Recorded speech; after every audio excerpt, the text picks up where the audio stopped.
Okay, so when we're doing our PIVMs, again, we can do them two different ways. One way is we can get into that interspinous space, like we did during the surface anatomy, and see, is there movement or is there not? There might be some segments that feel like one big, long spinous process. That could be a segment that's not moving very well.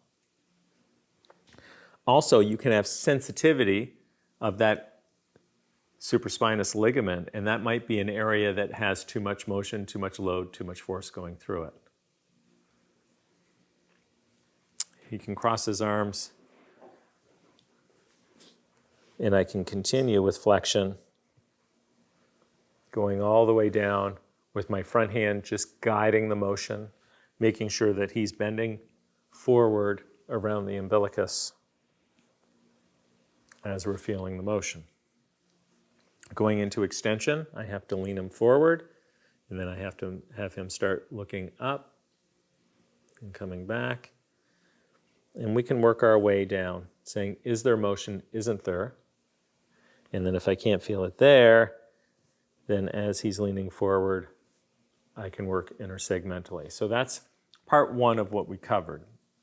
Part two of looking at it would be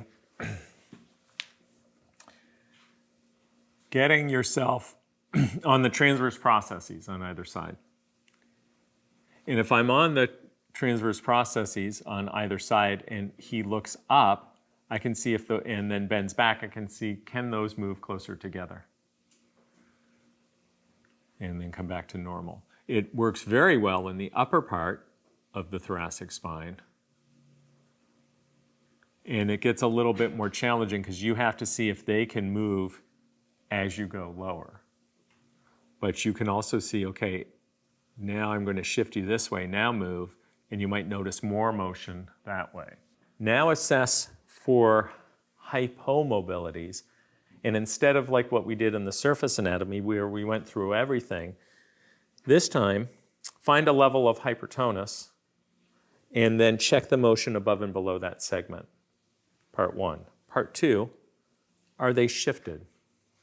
If they're shifted, feel to see if they're shifted, see if there's increased tone there, and then see if you can do a correction and retest and see if that changes it. Then number three, use the 4-point method to see if you can feel them closing and opening.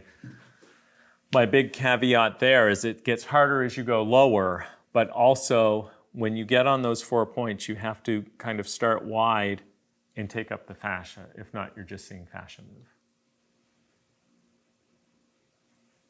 Mobility, above and below areas of hypertonus, affected by shifting, 4-point, and then you can check ring shifting as well.